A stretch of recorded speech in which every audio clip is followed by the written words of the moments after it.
MLC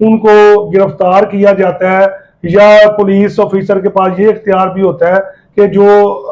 کوئی بھی ملزم ہے اس کی جو گرفتاری ہے اسے التوا میں رکھے ضابطہ فوجداری کے تحت اور تفتیش کرے۔ تو اس مقدمے میں بھی یہ ہوا کہ جب ایف آئی آر درج ہوئی، درج ہونے کے بعد اس کی تفتیش ہوئی، تفتیش کے مختلف فورم ہیں، ان فورموں پر تفتیش کے بعد چلان عدالت میں جاتا ہے، چلان عدالت میں جانے کے بعد ایک لمبی چوڑی شہادتوں کا سلسلہ شروع ہو جاتا ہے، اس کے اوپر گواہوں کو جرا کے بعد یہ معاملہ ہوتا ہے۔ سلمان بھائی یہ تو ہو گیا نا اس سے قانونی جو معاملات ہوئے، اس کا معاشرے پہ کیا افیکٹ ہوگا؟ ایک اتنی اثر و رسوخ رکھنے والی شخصیت کو اتنی سزا ہو گئی۔ پہلے ہم اس کی مثالیں نہیں دیکھتے تھے کہ کبھی کسی اثر و رسوخ رکھنے والی سیاسی شخصیت کو کبھی بھی سزا نہیں ہوئی، لیکن اب یہ عدالتیں سزائیں دے رہی ہیں، ہمارے مشاہدے میں آ رہا ہے، تو یہ اس کا معاشرتی کیا اثر ہوگا؟ جی فیصل صاحب، میں ضرور اس میں اپنے ناظرین و سامعین کو بتاؤں گا کہ کوئی بھی جو سزا ہے نا اس کا معاشرے کے اوپر بڑا گہرا اثر پڑتا ہے۔ اب جیسے ہم نے کھوکر جو یہ تھے فرق کھوکر، انہیں مختلف معاملات میں دیکھا کہ بہت سارے پیسے ہیں، جب بھی انہوں نے آنا میڈیا پر تو انہوں نے بتانا کہ میرے پاس اتنی گاڑیاں ہیں، اتنے بنگلے ہیں، اتنے پیسے ہیں۔ اب یہ دوسری طرف آ جاتا ہے کہ کسی بھی معاشرے کا قانون کا نظام۔ اب جیسے ہم دیکھتے ہیں کہ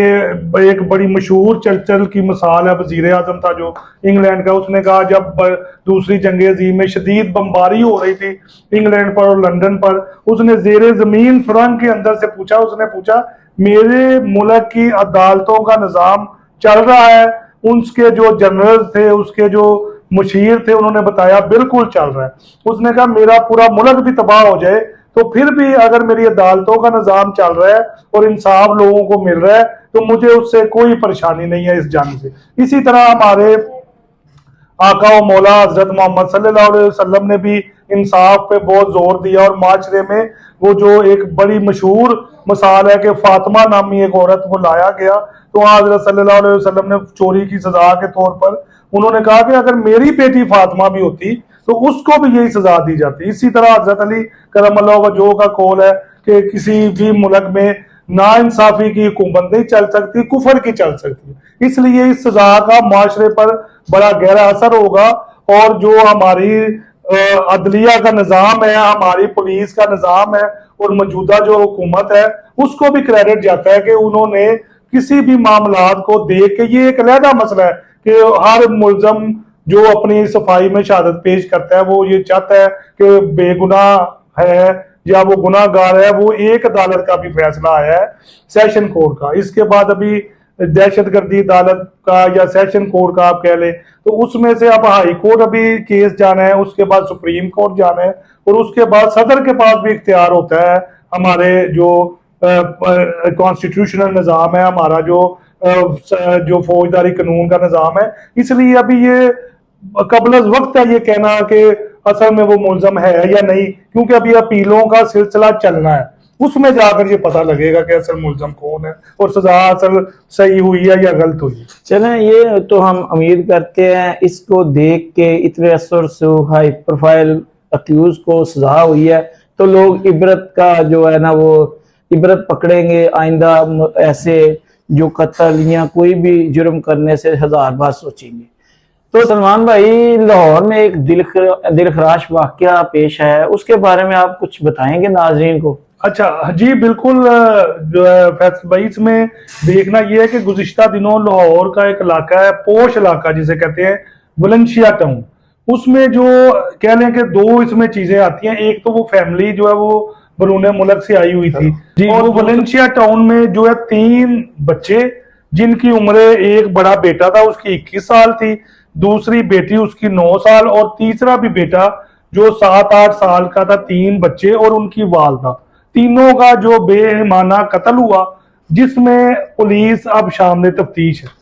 سلمان بھائی، اس میں عینی شاہدین جو مشاہدہ کیا ہے، جو عینی شاہد ہیں، وہ کیا کہتے ہیں کہ یہ کیسے واقعہ پیش ہے، کیا واقعہ تھا یہ؟ جی ضرور، میں اس میں اپنے ناظرین و سامعین کو بتاؤں گا کہ جو واقعہ ہے بہت ہی دل خراش ہے۔ اگر اس میں دیکھا جائے جو عینی شاہدین ہیں، انہوں نے یہ بتایا ہے کہ جو بچے ہیں ان کی بالکنی میں وہ تینوں پڑے ہوئے تھے اور ان کا کوئی پرسان حال نہیں تھا. یہ نہیں ہوا کہ اچانک ایک قتل کا واقعہ پیش آ گیا اور سڈن ڈیتھ ان کی ہو گئی. وہ اس میں ایک بڑا لمبا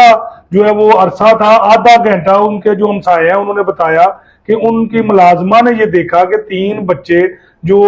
بے سدھ پڑے ہوئے ہیں بالکنی پہ مکان کے. اس نے جا کے اپنے مالکوں کو بتایا, مالکوں نے کہا کہ آپ جائیں ان کے گھر جا کے یہ پتا کریں کہ یہ بچے کیوں پڑے ہوئے. وہ ملازمہ وہاں گئی ہے تو اس نے آگے دروازہ کھڑکایا تو دروازے پر ناصر ڈوگر نامی جو بندہ تھا وہ خاوند تھا, بتایا جاتا ہے اس عورت کا جو بعد میں فوت ہو گئی, اور ان بچوں کا والد تھا جن کے وہ 3 بچے تھے. اس نے دروازہ کھولا اور اس نے بتایا کہ یہ جو ہے معاملہ ہوا ہے, آپ کی بالکنی میں 3 بچوں کی لاشیں یا جسم پڑے ہیں, ان کا کوئی پرسان حال نہیں ہے. اس کے بعد کیونکہ اس سے پوچھا گیا جب ناصر ڈوگر سے, اس ملازمہ نے اور اس کے مالک نے آگے کہ اس طرح 3 بچے پڑے ہیں, تو اس نے آگے سے بیان دیا میرے بچے تو دیکھنے گئے ہوئے ہیں مووی سینما میں, وہ تو گھر ہی نہیں ہے. لیکن مزید جب اس نے اس کے جو ہمسایا تھا اس نے کہا کہ آپ جا کے دیکھیں تو صحیح اپنے مکان کی بالکنی میں کون بچے ہیں, کس کے بچے ہیں, اگر آپ کے نہیں ہیں. تو پھر انہوں نے جا کے دیکھا کہ وہاں پر وہ 3 بچے پڑے ہیں جو انہی کے بچے تھے, اور وہ جو ہے وہ کہتے ہیں کئی منٹ تک یعنی آدھے گھنٹے تک وہاں پڑے رہے اور اپنے پیٹ کو دباتے رہے کہ ہمیں درد ہو رہا ہے, ہم مر رہے ہیں, ہمیں کوئی بچا لے, لیکن اس کو بچانے والا کوئی نہیں تھا. میں اس میں مزید ایک بات ایڈ کروں گا, وہ یہ ہے کہ آج کل کے جو ہمارے پوش علاقے ہیں نا, وہاں پر پہلے تو ہوتا تھا محلے داری ہیں, تعلق داری ہیں, گاؤں میں ہیں, شہر کے پرانے علاقے ہیں, تو وہاں پر فوراً کوئی واقعہ ہوتا تھا لوگ اکٹھے ہو جاتے تھے اور آ کے وہ سارا معاملہ دیکھ لیتے تھے. یہ بھی ایک ہمارے معاشرے کا المیہ ہے کہ وہ کافی دیر وہ بچے پڑے رہے, ان کو کوئی دیکھنے والا نہیں تھا اور نہ وہاں پر ارد گرد سے کوئی لوگ مجمع اکٹھا ہوا جنہوں نے انہیں دیکھا ہو. تو انتہائی افسوسناک واقعہ, دلخراش واقعہ پیش آیا ہے, جس میں زیادہ شواہد زہر خوانی کے ہیں, جو ان کو بچوں کو ان کی ماں کو زہر دیا گیا ہے. اس کے بارے میں جیسے ہی تفتیش پولیس کرے گی, مزید جو ہیں جو معاملات سامنے آئیں گے تو ہم ناظرین آپ کے ساتھ شیئر کریں گے. اب ہم اگلی ٹاپک کی طرف چلتے ہیں. دوسرا جو ہمارا جی ایک منٹ ذرا بات. جی میں مزید اپنے ناظرین و سامعین کو یہ بتانا چاہوں گا کہ جو زہر خورانی کا مقدمہ ہوتا ہے نا, اس کی زیادہ تفتیش جو ہے وہ اس رپورٹ پر بیس کرتی ہے جو فرنزک سائنس لیبارٹری والے یا کیمیکل ایگزامینر والے دیتے ہیں. اب اس میں جو ایک تو وہ بتاتے ہیں کہ فیملی فارن فیملی تھی, وہ باہر سے آئی, اپنے بچوں کو ڈاکٹر بنانا چاہتی تھی. یعنی یہ شنید ہے جو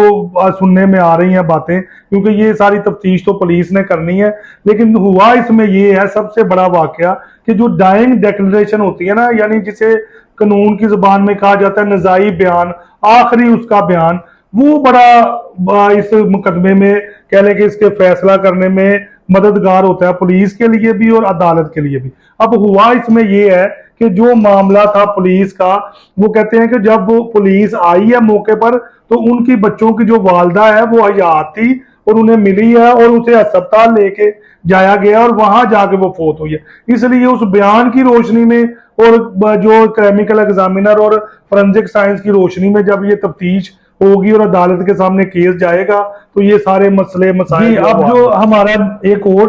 آج کا جو بہت موضوع سخن اور جو کہہ لیں کہ آج کل جو گردش کر رہا ہے سوشل میڈیا پر ٹاپک جو ہے پورے پاکستان میں اور پاکستان سے باہر بھی, وہ